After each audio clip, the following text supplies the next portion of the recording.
Welcome, dear viewers. So this is an episode of Art from the Abyss, as you probably saw from the title.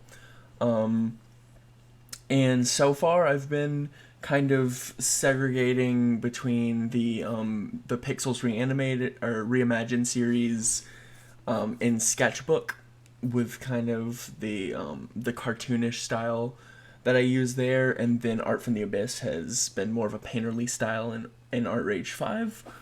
Um, and this may hold up, but it's not a quick and fast rule.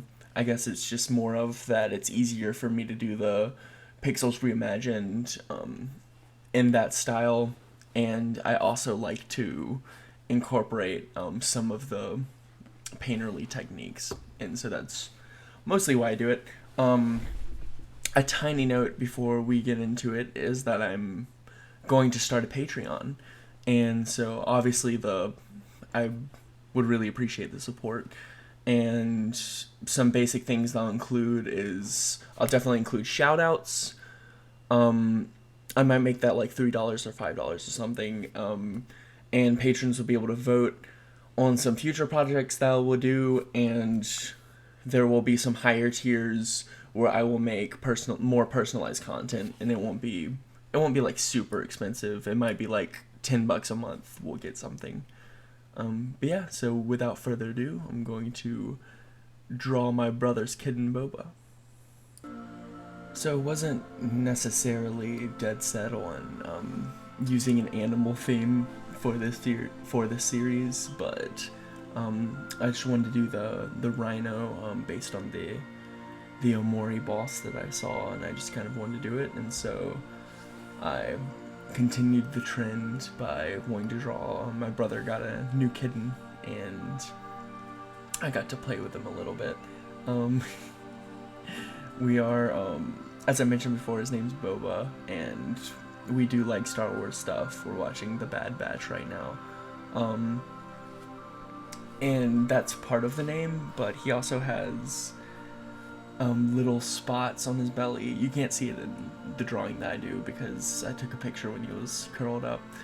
But he has dark spots on his belly, and so they look kind of like boba balls. So that's what. So I guess that's what kind of cinched the name from being something else. So I spent a pretty decent amount of time.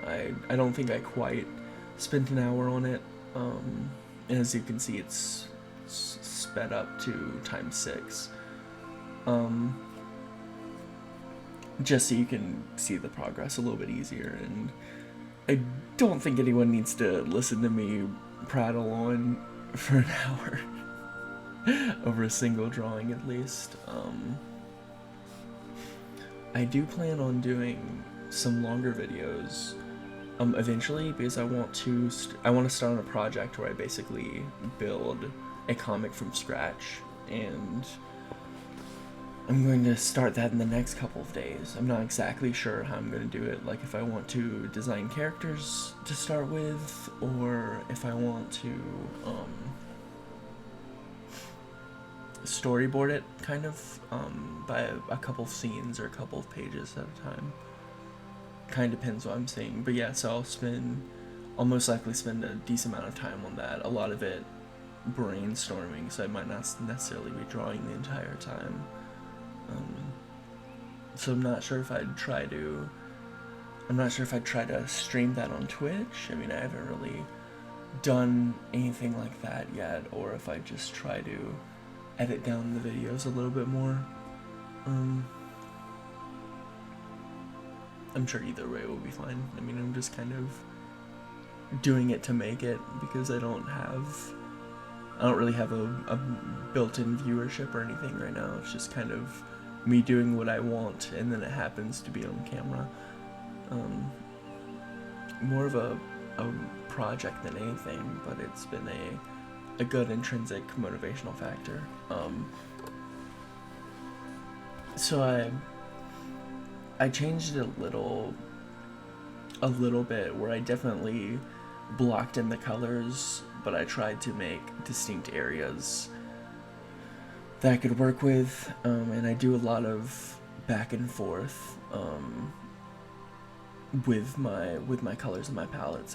I basically learned painting digitally. I've done a little bit of painting on an actual canvas or on actual paper, but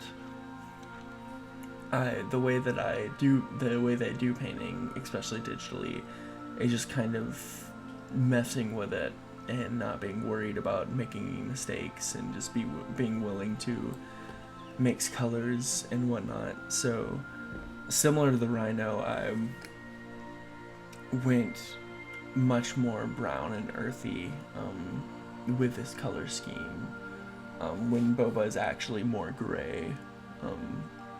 But I liked it, and I ended up having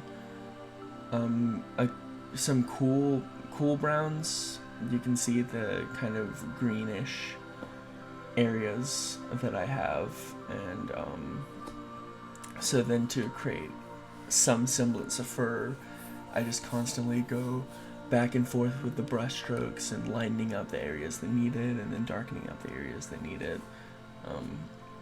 I don't paint all of his stripes exactly, but I wanted to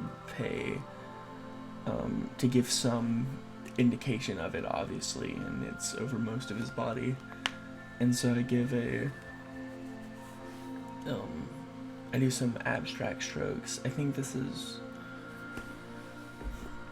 if there's not a specific word for it, I've had an art teacher who would explain about, who was really into the physical processes of making art, and she loved making her own dyes. She would paint landscapes, and she would actually take rocks and clay and minerals from that landscape, and then separate the pigment and everything, and then use in dyes, which is far beyond me. I mean, it's like, as you can see, I'm doing digital for ease, and just because I like the medium and a lot of things you can do with it, and people do amazing things that I haven't even imagined. Like the tool, some people know the tools so well that they can pull off full art pieces in a couple of moments, when I struggle just to kind of transpose a more traditional way of rendering onto a digital medium.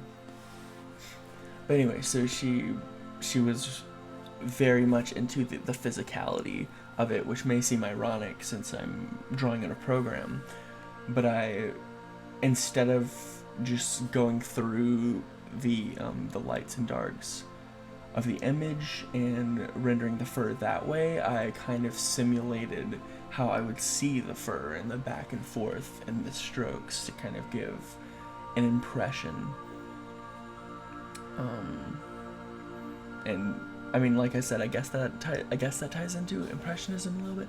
I feel it feels kind of wrong of me, like I'm almost being prideful by claiming to be impressionistic, even though I think it fits, because it's just a kind of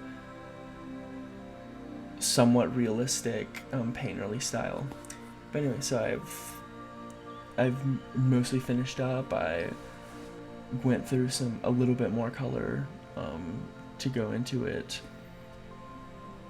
and then here's the finished product, where I just painted a quick background blanket so that he wasn't floating in midair, and I think it turned out well. I like how it looks. And so if you like the video, then please hit the like and subscribe if you haven't already, to see my future content, my gameplays, other art projects, and possibly consider supporting me on Patreon, even if it's just like $1. But then obviously that's your choice, and I haven't even set it up currently, but I'm gonna set it up soon. Until next time.